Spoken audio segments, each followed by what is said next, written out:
On the line with us is Carrie Maslen. She's Global Vice President, Small and Medium Business Enterprises, works for SAP, which is a German multinational software corporation. And we're visiting the topic of employment of millennials over the next decade. Welcome to the program, Carrie. Thanks for joining us this morning. A little chilly in Maryland, yes? It is, indeed. Thank you for having me. You bet. Okay. First of all, define for us what the term millennials actually means. The millennials are, roughly the under 30 set, and millennials are the group of individuals who have been basically born with technology. They never knew life pre-tablet, pre-cell phone, pre-laptop. So they are what we would call digital natives. They're native to technology. That would be as compared to those of us who are basically the over 30 set, who are new to technology. We've seen the life before, and so we would be called digital immigrants. We use it, but we weren't born with it. And so I hope that answers your question about both in terms of an age as well as a digital profile. Okay, now what is what's the reality that you feel like exists globally with people that are millennials in the workforce? Because I employ several, and I have some that are very consummate and they're tech savvy. In other words, they know their way around. But a lot of times it seems like, a lot of people truly only know enough about technology to be extremely dangerous. You understand what I'm saying? I mean, they really don't know how to set it into motion, and they're hip to technology, but there's channeling that to where, you have power. Power is the ability to get work done, right? Right. So I think the first part of your question is we've got to figure out how to work with millennials, because millennials are set to make up 75% of the workforce by 2025. And they are driving the change in technology. They expect always on. They expect to be socially connected. They expect to have the ability to do computing anywhere at any time on any device. And so we have to figure out how to work with this population, because it's going to be the majority of the people that we work with, that we employ, or we might even be working for.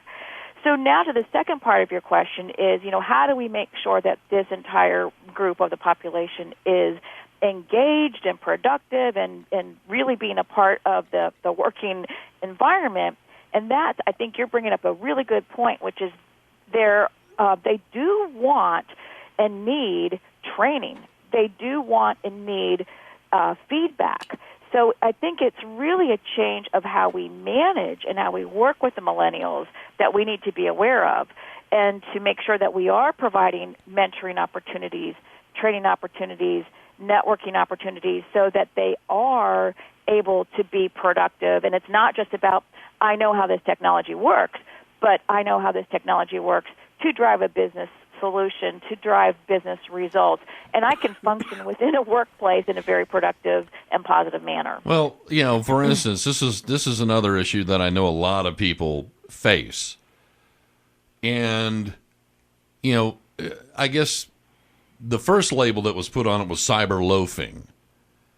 Okay? But a lot of times I think people they're on their phones, they're on their devices, and they're thinking that they can multitask.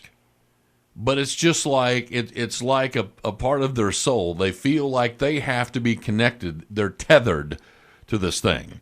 And it's just like they can't stand it unless they're constantly pecking on their phone or in communication with somebody about something. And it's just, sometimes it becomes very obstructionary, because, the task that we're working on at hand doesn't have a darn thing to do with anything that's going on online or on your phone, or, Yeah, I've seen this too in the workplace, and I think that the situation that, my personal opinion is that the individuals that I've worked with, they're coming right from school or their life, which is they've always got the earbuds in their ears, and they're tapping away. And I think I've had to go up to some and say, in this work environment, we don't keep music on in the background.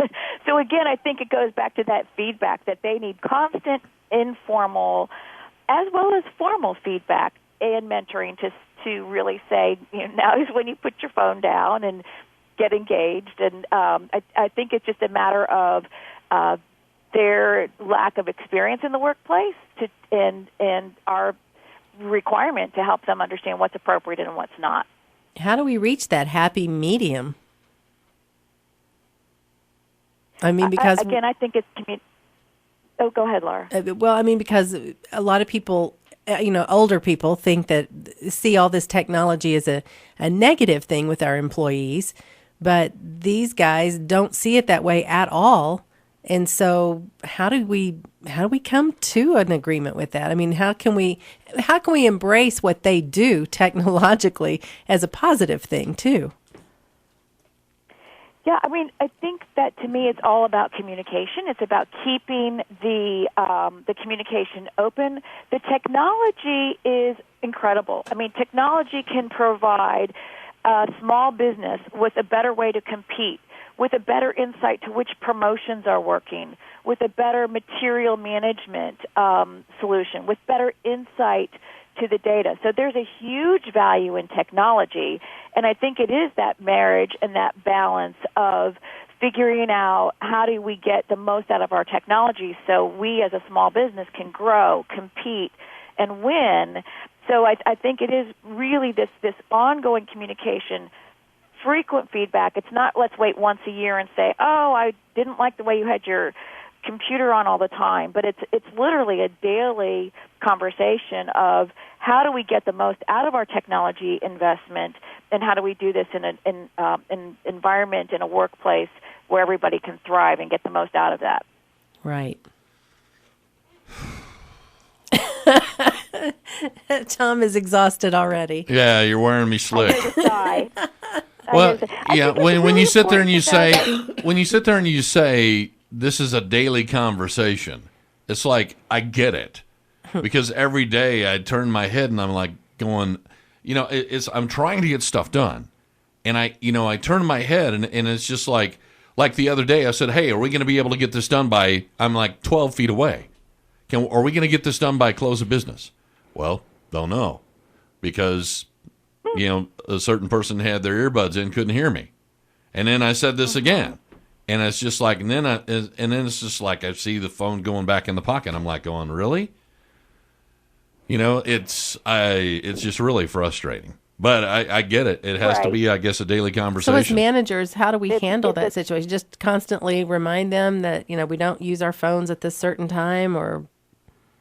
That's right. I mean, to me, it's the old ancient philosophy of managing by walking around. So again, it's constantly walking through the office to find out and kind of catch somebody when they're doing something well. Hey, I heard how you just talked to that customer. That was an excellent way that you handled that. And also to catch people to say, you know what? The phone doesn't, the earbuds come out. So it's this, that's what I mean by the daily conversation. It's this real-time feedback to make sure that the millennials are engaged. And as a matter of fact, it's not just a millennial conversation. Everybody benefits, I think, from this kind of management by walking around philosophy of that real-time feedback.